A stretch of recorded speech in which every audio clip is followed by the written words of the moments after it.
Hello दोस्तों, जैसे आप जानते हो कि आरआरबी एनटीपीसी का एग्ज़ाम दिसंबर 28 2020 में चालू होने वाला है। अब इसके मॉक टेस्ट आ गए। अब इसके मॉक टेस्ट मैं दिखाने जा रहा हूँ, मैं आरआरबी चंडीगढ़ से। अब ये इसमें क्या क्या पूछेगा, ये क्या रूप रहेगा, कैसे रहेगा, अभी सर्च कर रहा हूँ। ये इस प्रकार से खुल के आ गया, आरआरबी रिक्वायरमेंट बोर्ड चंडीगढ़। इस पे क्लिक करेंगे, ये अभी खुल रहा है।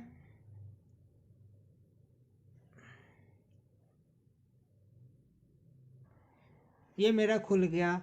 अब इस पे नोटिफिकेशन आ चुका है आज की डेट में 19/12/2020 को। सब्जेक्ट यानी एक CN-01/2019 का ये एम्प्लॉयमेंट न्यूज का ये है।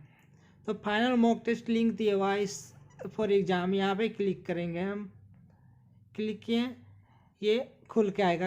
इस प्रकार से आपको सिस्टम के नंबर दिखाएंगे। एग्ज़ाम जब देने जाओगे आप तो इसी तरह से सिस्टम नेम C001 एक्चुअल में आपका जो रहेगा वो दिखाएगा। अब ये एक एग्जाम्पल दे रखा है कि C001। अब आपके नाम रहेंगे, जैसे मान लो आपके नाम मोहन है तो मोहन रहेगा, यहाँ पे मोहन रहेगा ये। अभी और आपके सब्जेक्ट नाम, यहाँ पे फ़ोटो रहेंगे आपके। और आगे आप यहाँ पे आप आईडी भरोगे, पासवर्ड भरोगे, फिर साइन इन करोगे। साइन इन करने के बाद आपको कुछ इस प्रकार से देखेंगे साइन इन हो रहा। अब यहाँ पे आगे आपके इंस्ट्रक्शन आप किस भाषा में देखना चाह रहे हो। अब ये असम भाषा में दिखा रहे हैं। वी इन आप पे क्लिक करोगे तो आपको ये सारे लैंग्वेज आ जाएंगे। इतना तो मैं हिंदी लेता हूँ, हिंदी सेलेक्ट कर लिया। अब ये हिंदी में आ गया। अब ये निर्देश दे रहे हैं, कृपया निर्देशों को ध्यानपूर्वक पढ़ें। ए में सामान्य निर्देश, परीक्षा की कुल अवधि 90 मिनट। ये परीक्षा जो है 90 मिनट की होगी। लिखने वाले व्यक्ति की आवश्यकता वाले योग्य दिव्यांग उम्मीदवारों के लिए, दिव्यांग जो PW दिव्यांग, उसके लिए 120 मिनट होगा। और दूसरा, प्रश्नों की संख्या 100 होंगी। 3 नंबर में दिया है, सभी प्रश्न वस्तुनिष्ठ प्रकार के हैं। प्रत्येक प्रश्न 4 विकल्प दिए गए हैं, जिनमें से केवल एक सही है, सही उत्तर होगा। चौथे नंबर पर दिया है, गलत उत्तर के लिए ऋणात्मक अंक दिए गए हैं। दोस्तों, इसमें गलत अगर उत्तर देते हो 4 ऑप्शन रहता है, उसमें से एक गलत हो गया तो जो आपकी एक सही है उसमें से जो आपकी 3 सही है, 4 सही से एक गलत कट जाएगा। वो बता रखा है यहाँ पे कि गलत उत्तर के लिए ऋणात्मक अंक दिए गए हैं। प्रत्येक गलत उत्तर के लिए 1/3 अंक कम हो जाएंगे, मानी काट लिए जाएंगे गलत उत्तर देने पर आपका। 5 में दिया है, अपना उत्तर सहेज के लिए प्रत्येक प्रश्न का उत्तर देने के बाद सेव और नेक्स्ट बटन पर क्लिक करें, नहीं तो आपका उत्तर नहीं सहेजा जाएगा। दोस्तों, आप लोग ये गलती नहीं करना कि इतनों एग्जाम में ना आप सारे आंसर दे देते हो। अगर आप सेव एंड नेक्स्ट पे नहीं करते हो तो आपके क्वेश्चन का आंसर सेव नहीं होता है। जब भी आप बनाओ सेव एंड नेक्स्ट पे किए उसको ओके करो, नहीं तो आपकी सारे क्वेश्चन बने हुए अगर लास्ट समय में आपकी सेव एंड नेक्स्ट नहीं किए रहते हो तो वो सेव नहीं होते आपके।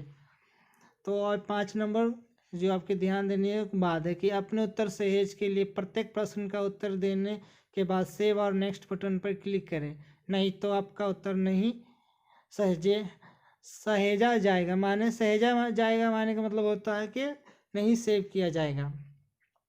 6 में दिया हुआ है भाषा। अब जो आप फॉर्म भरते वक्त जो भी भाषा चुने उसमें आपके आएंगे। बाय डिफ़ॉल्ट तो इंग्लिश रहता ही है। आप जो भी आपने लिए हैं या हिंदी या बंगाली जो भी वो भाषा आएंगे।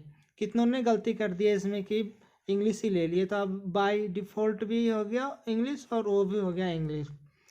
तो ये भाषा के लिए दे रखा है। इसमें कह रहा है भाषा, आप अंग्रेजी भाषा के साथ साथ उस भाषा में प्रश्न पत्र देख सकते हैं जिनसे अपने आवेदन भरने के समय चुना था।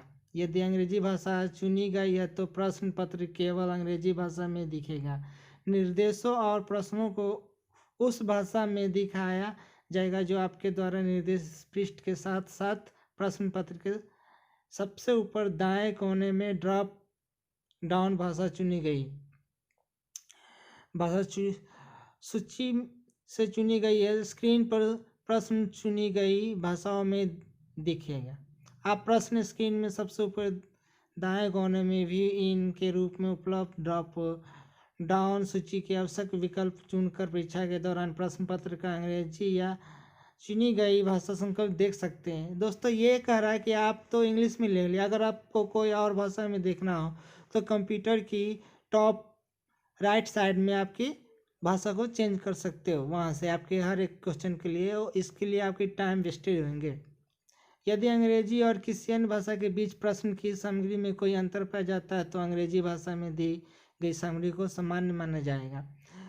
दोस्तों ये कह रहा है इसमें कि यदि आपका क्वेश्चन की कोई गलती त्रुटियाँ अगर किसी अन्य भाषा में है तो वो जो इंग्लिश की भाषा में उसे ही मानने होगा। स्क्रीन 8वां पॉइंट कह रहा है स्क्रीन पर एक समय में एक प्रश्न दिखेगा। जो आपकी कंप्यूटर की स्क्रीन होगा उस पर एक समय में एक ही क्वेश्चन दिखेगा। और 9 पॉइंट क्या कह रहा है, परीक्षा पूरा करने के लिए आपके पास उपलब्ध समय स्क्रीन में सबसे ऊपर दाहिने कोने में काउंटर डाउन टाइम के जरिए दिखाया जाएगा। यह शेष समय को टाइम लेफ्ट के रूप में प्रदर्शित करेगा और परीक्षा की शुरुआत में टाइम में 90 मिनट लिखने वाले व्यक्ति की आवश्यकता वाले योग्य दिव्यांग ये आपकी 90 मिनट दिखाएंगे। आप जब भी एग्ज़ाम आपका चालू होगा उस समय से आपकी टाइम काउंटिंग होते जाएंगे और डाउन होते जाएंगे। जब 0 होगा ऑटोमेटिक अपने आप ये सबमिट हो जाएगा।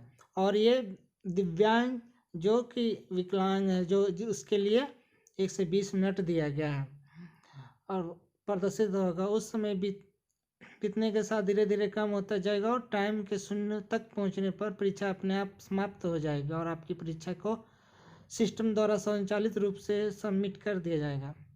अब बी में दे रहा है प्रश्न संख्या बॉक्स। अब प्रश्न संख्या बॉक्स दे रहा है कि आपके प्रश्न कैसे रहेंगे। इसका बी पॉइंट में 1 स्क्रीन के दाएं ओर दिखाया गया प्रश्न संख्या बॉक्स निम्नलिखित प्रतीकों में से किसी एक प्रतीक का उपयोग करके प्रत्येक प्रश्न की स्थिति को प्रदर्शित करेगा। पहला पॉइंट है आपने अभी तक प्रश्न नहीं देखा है। दूसरा आपने प्रश्न का उत्तर नहीं दिया है। तीसरा आपने प्रश्न का उत्तर दे दिया है।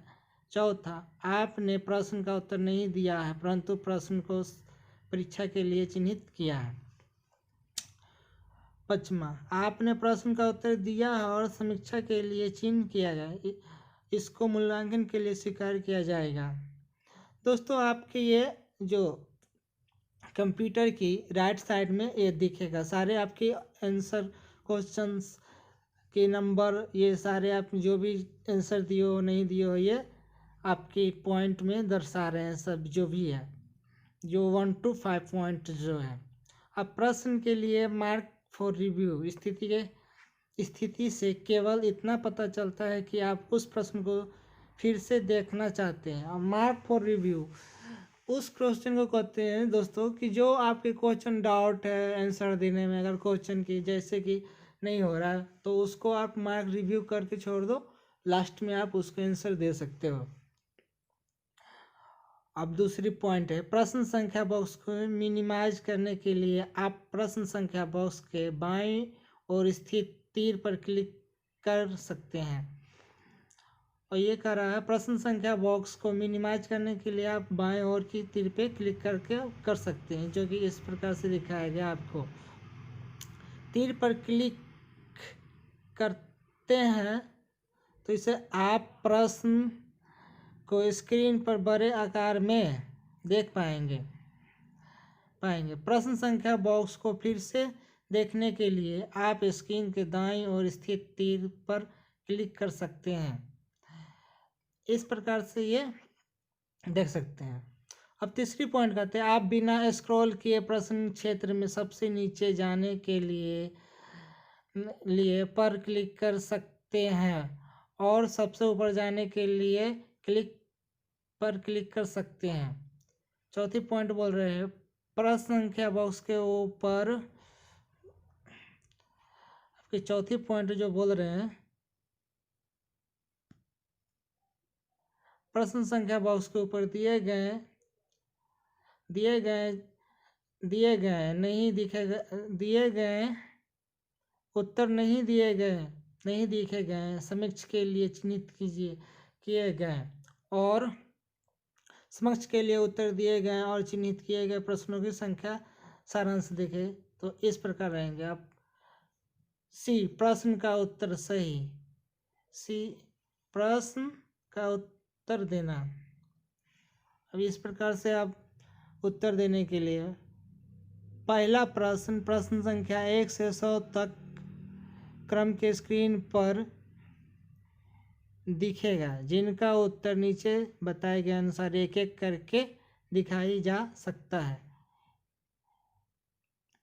ए अपना उत्तर चुनने के लिए किसी एक विकल्प को बटन पर क्लिक करें।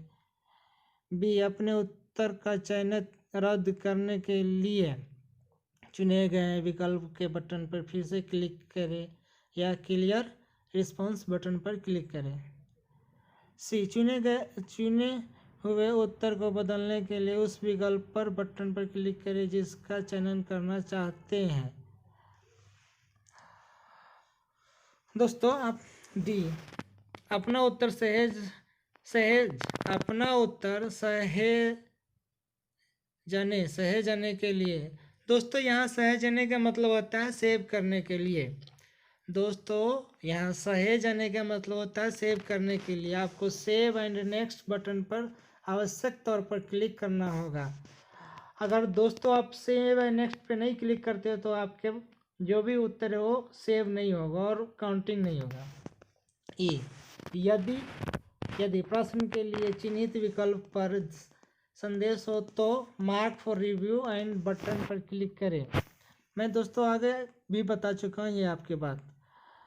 और फिर दिया हुआ है प्रश्न के समीक्षा के लिए चिन्हित किया जा सकता है। यदि चिन्हित विकल्प किसी समीक्षा नहीं की गई है तो मूल रूप से चिन्हित विकल्प के आकलन पर विचार किया जाए।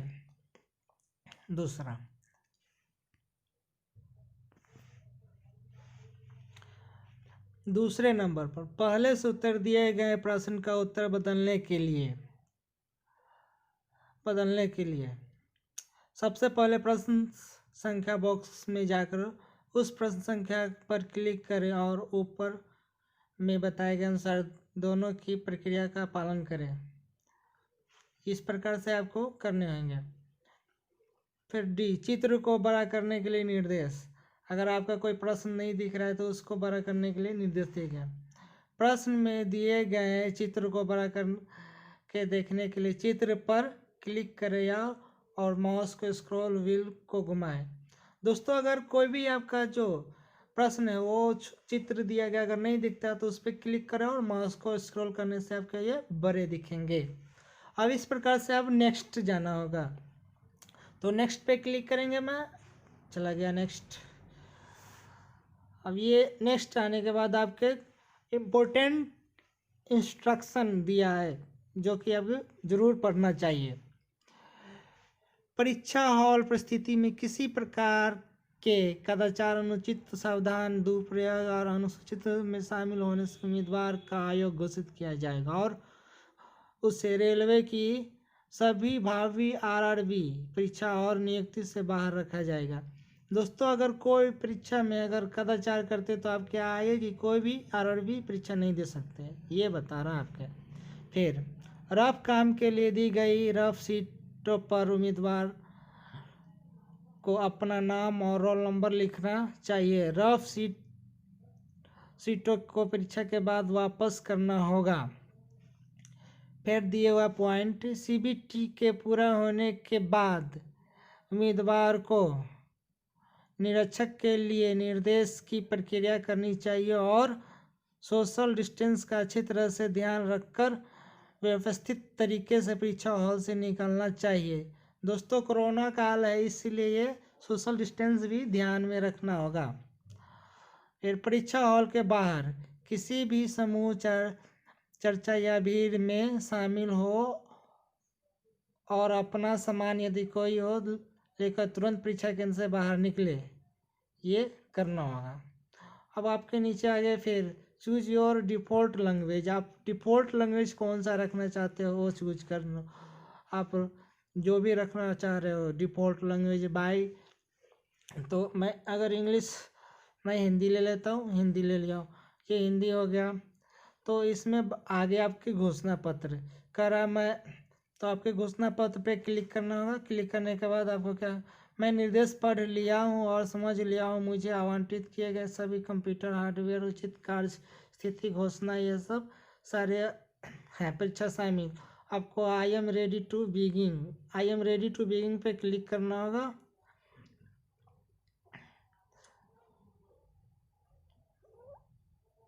Okay, I am ready begin पे क्लिक कर ले। दोस्तों अब नेट थोड़ा स्लो चल रहा है, अब ये खुल रहा है।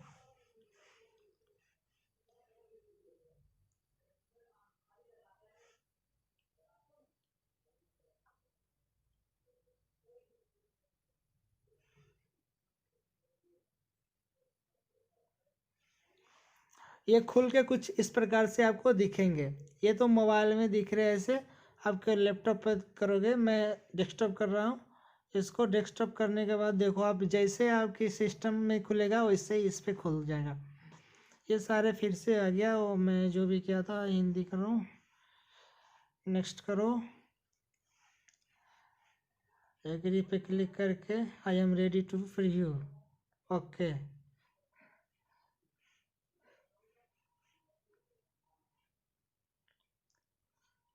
अच्छा डिफ़ॉल्ट लैंग्वेज क्लिक करके ओके।